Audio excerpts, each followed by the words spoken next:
आज से हम पंचतंत्र की कहानी प्रारंभ करने वाले हैं। पंचतंत्र की जो कहानी है वो कहानी बहुत फेमस है।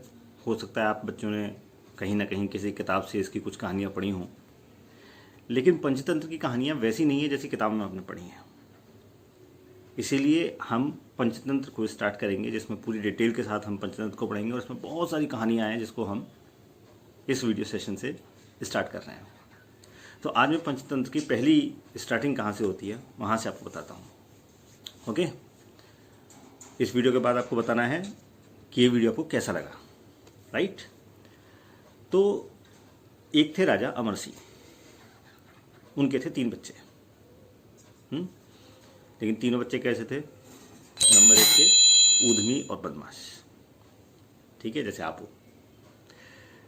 वो क्या करते थे कि जो भी टीचर उनको पढ़ाने के लिए आता था, राजा ने शिक्षक नियुक्त किए बच्चों को पढ़ाने के लिए, और वो तीनों बच्चे क्या बदमाशी करते थे कि उन बच्चों को, उन टीचरों को जो है मार मार के, पीट के, परेशान करके भगा देते थे। राजकुमार थे, बदतमीजी करते थे, भगा देते थे। कोई टीचर उन्हें पढ़ाई नहीं पता था। इससे राजा बड़ा परेशान था कि मेरे बच्चों को ज्ञान कैसे प्राप्त होगा, कैसे राज सिंहासन संभालेंगे।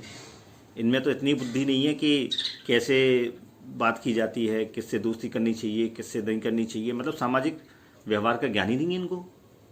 तो राजनीति का ज्ञान कैसे होगा?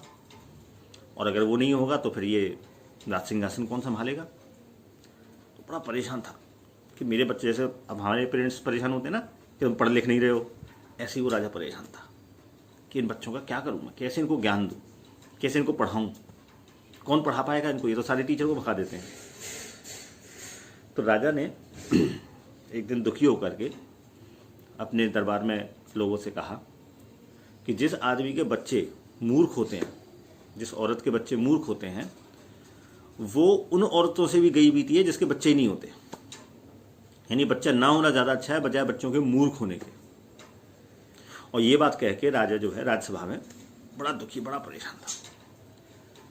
तो उसके एक मंत्री ने राजा से, राजा की बात परेशानी को दूर करने के लिए कहा कि महाराज, क्यों ना हम एक घोषणा करा दें कि जो तीनों राजकुमारों को पूरा राजनीति का, नीति का, सांसारिक ज्ञान दे देगा, उसको कुछ स्वर्ण मुद्राएं या राज्य दे दिया जाए, और अगर नहीं दे पाया तो मृत्युदंड दे दिया जाए। तो इससे खाली वही लोग आएंगे जो सच में इस लायक होंगे, जिनको लगता होगा कि वो बच्चों को सिखा पाएंगे। राजा ने कहा बात सही है, ऐसे ही करते हैं। तो राजा ने क्या किया, घोषणा करवा दी राज्य में कि भाई मेरे बच्चों को जो नीति का, राजनीति का, जीवन का असली ज्ञान दे देगा, पढ़ा देगा मेरे बच्चों को, उसको जो है मैं 5 गांव दे दूंगा। लेकिन अगर नहीं पढ़ा पाया तो फिर उसको फांसी पर लटका दिया जाएगा, सूली पर चढ़ा दिया जाएगा। जिसने भी घोषणा सुनी वो पहले ही डर गए। बोले कौन जाएगा, क्या पता बच्चे ना पढ़े, ऐसे बच्चों को कौन पढ़ाएगा जिनमें प्राणदंड का खतरा हो। बोले इससे अच्छा जाओ ही मत।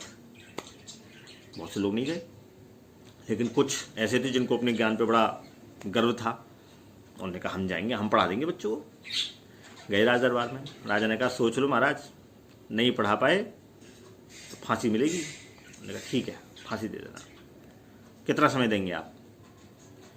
राजा ने कहा 1 साल। अच्छा, गए वो बच्चे कहाँ पढ़ने वाले थे, उनको भी मारपीट के भगा दिया। अब राजा बड़ा परेशान, अब लोग आने बंद कर दिया कि इसके बच्चे तो पढ़ते ही नहीं है, कौन पढ़ाएगा इसके बच्चों को। राजा दुखी, परेशान कि मुनादी करने के बाद भी कोई फ़ायदा नहीं हुआ। अचानक एक दिन राजा के दरबार में एक बूढ़ा, बिल्कुल दुबला पतला सा ब्राह्मण जो है वो आया। सफ़ेद बाल थे उसके, 60-65 साल, 17 साल की उम्र होगी। वो दरबार में आया और बोलता है महाराज, मैं आपके बच्चों को पढ़ा दूंगा। राजा ने कहा महाराज, आपकी तो वैसी उम्र हो गई है, आप मेरे शैतान बच्चों को कैसे पढ़ा पाओगे? यहाँ जवान जवान टीचर जो है भाग गए छोड़ कर, आप कैसे पढ़ाओगे? तो उस ब्राह्मण जो, जिसका नाम विष्णु शर्मा था, उसने कहा महाराज उसकी आप चिंता मत कीजिए, मैं पढ़ा दूंगा आपके बच्चों को।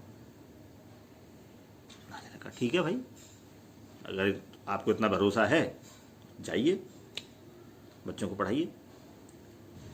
अब विष्णु शर्मा जो है बच्चों के पास गए तो बच्चों को पता चल गया नया टीचर आया है, बदमाशी क्या की जाए प्लान करने लगे। तो जैसे ही देखा एक बड़ा बूढ़ा सा ब्राह्मण है, बच्चों ने सोचा कि इसकी तो खाट के नीचे जो है कोयले लगा देते हैं, गर्मी लगेगी भागेगा। तो रात को जब वो सोने गया तो उसने देखा खाट के नीचे कुछ लाल लाल सा दिख रहा है, तो समझ गया कोयले जला के लगाए हुए हैं। तो उसने सारे बच्चों को बुलाया, बोले बच्चों मेरे पास आओ। बच्चे समझ गए इसने पकड़ लिया, अब डांटेगा। उनको बिठाया, बोला बच्चों देखो एक बात समझो, मैं यहाँ तुम्हें पढ़ाने नहीं आया हूँ। सारे बच्चे हैरान, पढ़ाने नहीं आया, ये तो दरबार में कह के आएगा पढ़ा दूंगा। तो कि महाराज आप तो बोल के आए हो ब्राह्मण कि मैं पढ़ा दूंगा बच्चों को। 70 साल मेरी उम्र हो गई है, मेरे पास घर में खाने को पैसे नहीं थे हैं, तो मैं कहाँ से पढ़ जीता। अगले हो सकता है कि 10, 20, 50 दिनों में जो है मैं भूखा ही मर जाता, तो मुझे कहीं से रोटी तो चाहिए थी। तो मैंने कहा चलो महाराज के यहाँ चलते हैं, कम से कम 6 महीने साल भर तो जो है अच्छे से कटेगी, खाना बढ़िया मिलेगा, दिव्य भोजन मिलेगा। तो मैं सिर्फ उसके लालच में यहाँ आ गया हूँ। मुझे तो मैं कोई पढ़ाना वढ़ाना नहीं है, मुझे पढ़ाना वढ़ाना नहीं आता। बच्चों को बड़ा आश्चर्य हुआ, बोले आप पक्का हमें नहीं पढ़ाएंगे।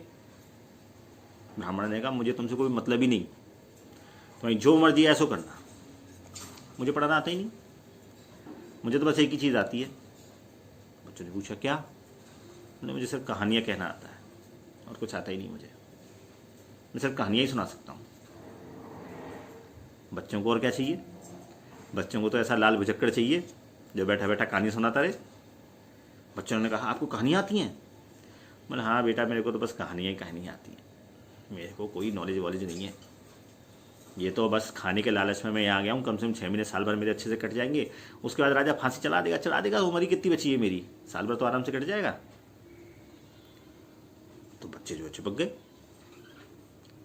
आप फिर हमें कोई कहानी सुनाइए, रात भी हो रही है। बोले कहानी तो मैं सुना देता, तुमने तो कोयले रख दिए मेरी खाट के नीचे, मुझे भागना पड़ेगा यहाँ से। अरे गुरुजी आप कहाँ चक्कर में पड़ रहे हो, आप हमारे कमरे में आइए, हमारे पलंग के पास बैठिए और वहाँ हमें कहानी सुनाइए। ठीक है भाई। राजकुमारी के कमरे में गया, वहाँ उसका बिस्तर लगा दिया राजकुमारी के कमरे में बढ़िया सा, और उसने कहानी जो है बच्चों को कहानी सुनानी शुरू कर दी। लेकिन उसने एक कंडीशन रख दी बच्चों से कि कहानी तो मैं सुनाऊंगा, लेकिन कहानी बीच में नहीं छोड़नी है, ये ध्यान रखना। बच्चे ने कहा ठीक है। अब वो क्या करे विष्णु शर्मा, उसने कहानियाँ सुनानी शुरू की। एक कहानी शुरू करे और उस कहानी के अंदर फिर एक दूसरी कहानी आ जाए। जैसे पहली कहानी में कोई शेर किसी गीदड़ को मारता है और कहता है कि क्यों तूने वो वाली कहानी नहीं सुनी जिसमें कौवा एक कबूतर को मारता है। फिर वो लोमड़ी जो भेड़िया था वो मरता है, तो वो कहता है वो कौन सी कहानी है जिसमें कौवा कबूतर को मारता है। फिर वो शेर उसको कहानी सुनाता है। जब कौवे कबूतर की कहानी खत्म हो जाती है तो उसमें फिर ऐसे ही बीच में एक कहानी घुसा देता है कि तुमने वो कहानी नहीं सुनी जिसमें एक शेर एक बैल को मार देता है। अब वो कहते हैं वो कौन सी कहानी है, फिर वो उसमें शुरू कर देता है। ऐसे करके कहानियों में कहानी उसकी कहानी खत्म ही ना हो। 6 महीने साल भर तक वो कहानियाँ ही सुनाता रहा बच्चों को, इतनी लंबी कहानी। और बच्चे भी दिन भर उससे चिपके रहे क्योंकि कहानी का एंड ही ना हो। अब उन्हें लगे कि आगे क्या होगा इस कहानी में, बच्चे छोड़े ही ना उसको, रात दिन उसके साथ चिपके रहे। राजा हैरान, राजा ने देखा ये कैसा ब्राह्मण है, ये कैसा टीचर है भाई। पहले वाले टीचरों को तो बच्चों ने जमने ही नहीं दिया और इस वाले को छोड़ ही नहीं रहे बच्चे, ये तो बड़ा भारी टीचर है भाई। साल भर हो गया, राजा ने बुलाया, हाँ महाराज बच्चे तैयार हो गए? बोले हाँ महाराज हो गए तैयार। वो टेस्ट ले लें? बोले बिल्कुल ले लो। बच्चों को राज दरबार बुला लिया। अब बच्चों ने पढ़ा लिखा तो कुछ था नहीं, ना कोई किताब छुई, ना कोई पेन छुआ, ना कुछ नोट किया, कुछ नहीं। बच्चे भी डर गए। राज दरबार बुला लिया, हमें पढ़ाई लिखाई तो कुछ करी नहीं और इसने हमें टेस्ट के लिए भेज दिया आगे, क्या बोलेंगे हम। तो राजा ने पूछा, बताओ दोस्ती किससे करनी चाहिए। उनमें से एक बच्चे ने जवाब दे दिया। राजा हैरान, वो बच्चा भी हैरान कि मुझे इसका जवाब कैसे पता है, मैंने तो पढ़ा लिखा ही नहीं।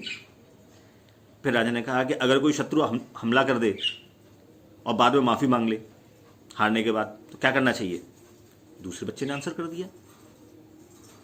सारे बच्चे एक दूसरी शक्ल देखे कि हमने कब पढ़ लिया, किसी को पता ही नहीं चला कि कब कब में वो कहानी में पढ़ गए सारा। और इस तरीके से उन्होंने राजनीति की, नीति शास्त्र की, सबकी परीक्षा पास कर ली। सारे बच्चों ने उस ब्राह्मण विष्णु शर्मा के पैर छुए। तो उस विष्णु शर्मा पंडित ने जो कहानी सुनाई थी बच्चों को, उस कहानी का नाम रखा गया पंचतंत्र। पंचतंत्र इसलिए लिखा गया क्योंकि उसमें 5 खंड थे। उन 5 खंडों के सहारे उसने बच्चों को सारा ज्ञान पढ़ा दिया, कहानी में पढ़ा दिया। तो वो पंचतंत्र अब हम प्रारंभ करेंगे, स्टार्ट करेंगे। इसकी पहली कहानी अगली वीडियो से आएगी। ये मैंने आज इसको कहाँ से स्टार्ट हुई पंचतंत्र वो आपको बताया। आई होप कि आपको ये अच्छा लगा होगा। अच्छा लगा होगा तो इस वीडियो को लाइक ज़रूर करना, दूसरे ग्रुप्स में शेयर ज़रूर करना, व्हाट्सएप पे अपने दोस्तों को भेजना और अपने स्कूल के ग्रुप में भेजना, ताकि और बच्चे भी इस कहानी को सुन सकें। फिर हम इसको आगे पढ़ेंगे।